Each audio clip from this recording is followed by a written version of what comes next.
ஆண்டவரும் இரட்சகருமாகிய இயேசு கிறிஸ்துவின் இனிய நாமத்தில் உங்கள் யாவருக்கும் அன்பின் வாழ்த்துக்களை தெரிவித்துக் கொள்கிறேன். அருமையான தேவ பிள்ளைகளே, புதிய நாள், புதிய நம்பிக்கை, new day new hope daily devotion மூலமாய் இந்த நாளில் கூட உங்களை சந்திப்பில் நான் மிகுந்த மகிழ்ச்சி அடைகிறேன். அல்லேலூயா.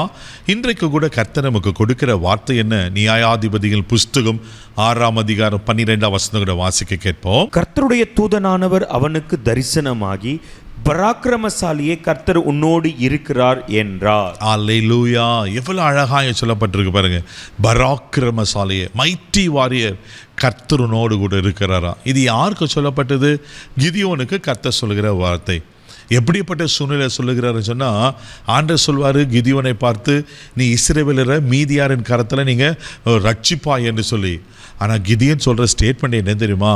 அதே நியாயாதிபதிகள் 6ஆம் அதிகாரம் 13ஆவது வசனம் கூட நான் வாசிக்க கேட்போம். அப்பொழுது கிதியோன் அவரை நோக்கி, என் ஆண்டவனே, கர்த்தர் எங்களோடு இருந்தால் இவைகளெல்லாம் எங்களுக்கு நேரிடுவானேன்?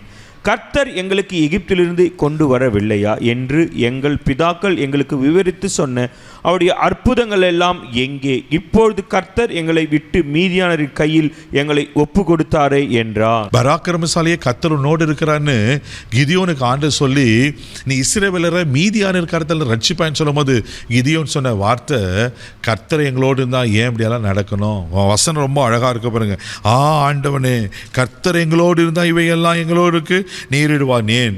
கர்த்தர் எங்களை எகிப்திலிருந்து கொண்டு வரவில்லையா? எங்கள் பிதாக்கள் எங்களுக்கு விவரித்து சொன்ன அவருடைய அற்புதங்களா எங்கே? கர்த்தர் எங்களை கைவிட்டு மீதியான கையில் ஒப்பு கொடுத்தாரு. இப்படியெல்லாம் கேள்வி கேட்கிறார். உங்களுடைய வாழ்க்கையோட இப்படிப்பட்ட ஒரு கேள்வியோடு இருக்கீங்களா? நான் ஆண்டவரை தான் நான் பின்பற்றுறேன், நான் ஆண்டவர் பிள்ளையாக தானே இருக்கிறேன், நான் அபிஷேகம் பற்றிருக்கிறேன், நான் ஆண்டவருக்கு சர்ச்சுக்கு ஒழுங்காக போகிறேன், விசுவாசம் இருக்கிறேன், ஆனாலும் ஏன் எனக்கு மட்டும் பிரச்சனை, ஏனுக்கு மட்டும் இப்படி போராட்டம்? ஆண்டவரை கைவிட்டுட்டாரா? கலங்கி கொண்டிருக்க தேவ பிள்ளையை பயப்படாதீங்க. ஆமேன். நீங்கள் தொடர்ந்து வாசித்தீங்கன்னா ரொம்ப அழகாக இருக்கும். கர்த்தர் கிதியோனை கொண்டு இஸ்ரவேலரை மீதியாரின் கரத்தில் ரட்சிக்கிறத நான் பார்க்கிறோம். அல்லேலூயா. ஆமேன். உங்களையும் ஆண்டவர் கைவிட மாட்டார். அவங்களோடு கூட இருக்கிற பராக்கிரமசாலியே. கிதியோன் ரொம்ப பயந்துதான். தொடர்ந்து நீங்கள் வாசிப்பீங்கன்னா அதே 6ஆம் அதிகாரம் 15ஆம் வசனத்தை கூட வாசிக்க கேட்போம். அதற்கு அவன், என் ஆண்டவரே, நான் இஸ்ரவேலை எதினாலே ரட்சிப்பேன்?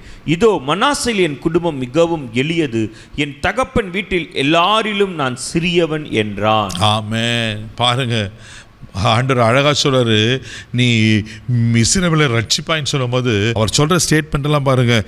என் குடும்பம் ரொம்ப சின்னது, நான் என்ன பண்ண ரொம்ப எளியவன், ரொம்ப சிறியவன். ஆனால் ஆண்டவர் 14ஆம் வசனம் சொல்லப்பட்டிருக்கோம், உனக்கு இருக்கிற இந்த பலத்தோடு இப்போ உன்னை அனுப்புகிற நான் அல்லவா? உன்னை நான் அனுப்புனேன்னா உனக்கு நான் பலனை தருவனே, உனக்கு கிருபையை தருவனே, நான் உன்னோடு இருப்பேனா? உன்னை கைவிட்டுருவேனா? தேவடியில் 16ஆவது வசனம் வாசிப்பீங்கன்னா, நான் உன்னோடு கூட இருப்பேன், ஒரே மனுஷனை முறியடிப்பதில் போல மீதியானரை நீர் முறியடிப்பாய். ஆண்டவர் அப்படி தான் செஞ்சார். ஒரே மனுஷனை அவ்வளோ பெரிய ஜனங்களுக்கு பார்க்குறல, பயப்படாத.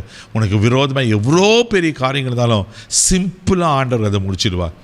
பயப்படாதீங்க தேவ பிள்ளையில். கர்த்தர் பராக்கிரமசாலியாக உங்களை வைத்திருக்கிறார். அவர் உங்களோடு கூட இருக்கிறார். அவரை ஒரு நாள் உங்களை கைவிட மாட்டார். பிரச்சனையை பார்த்து, போராட்டத்தை பார்த்து, பலவீனத்தை பார்த்து, மனுஷரை பார்த்து உங்களை விரோதம் மந்திரமே பண்ணி தானே பயப்படாதீங்க. கர்த்தர் உங்களோடு இருக்கிறார். நீங்கள் சாதாரணமான இல்லை, நீங்கள் பராக்கிரமசாலிகள். அல்லேலூயா. ஆண்டவங்க செய்ய நினைச்சது ஒன்றும் தடைபடாது. அழகாக அது செய்து முடிப்பார். கண்களை மூடி நம்ம ஜெபிக்கலாம். தகப்பனே, உமக்கு நன்றி சொல்லி நம்ம துதிக்கிறோம், ஸ்தோத்திரப்பா. ஆண்டவரே, நன்று அன்னைக்கு இஸ்ரவேலை ரட்சிக்கும்படிக்கு, பாதுகாக்கும்படி, மீட்டெடுக்கும்படி கிதியோனை தெரிந்து கொண்டு ஆண்டவரே மீதியானை முறியடித்தது போல நீர் எங்களை தெரிந்து கொண்டு இருக்கிறீங்கப்பா.